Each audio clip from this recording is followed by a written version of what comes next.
C'est dans ce cimetière de Larache, au nord du Maroc, que la famille vient se recueillir sur la tombe d'Amina. La jeune fille de 16 ans s'est suicidée le 10 mars dernier en ingérant de la mort au rat après avoir été contrainte d'épouser l'homme qui l'avait violée. Je ne voulais pas aller avec eux chez le juge pour les marier. Ma femme m'y a obligé pour éviter la honte.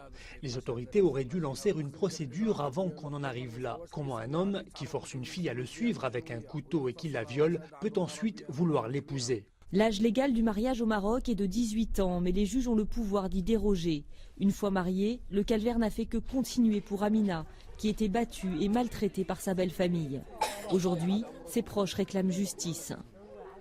C'est un criminel, il ne peut pas rester en liberté. Nous devons faire respecter nos droits, il peut faire la même chose avec d'autres.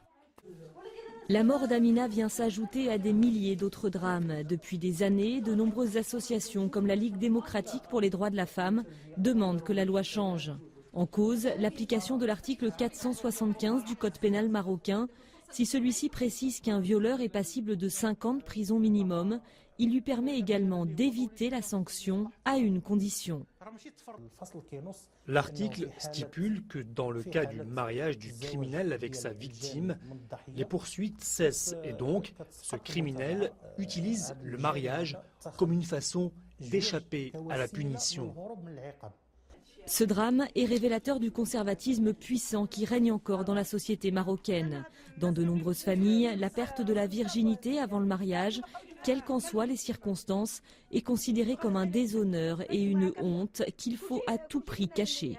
C'est un acte de désespoir, mais aussi une condamnation de toute la société marocaine et aussi une interpellation de notre gouvernement et de l'État marocain pour mettre fin à ce drame, pour qu'il n'y ait plus d'autres Amina.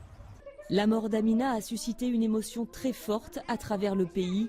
Plusieurs ministres se sont déjà prononcés pour une révision de la loi.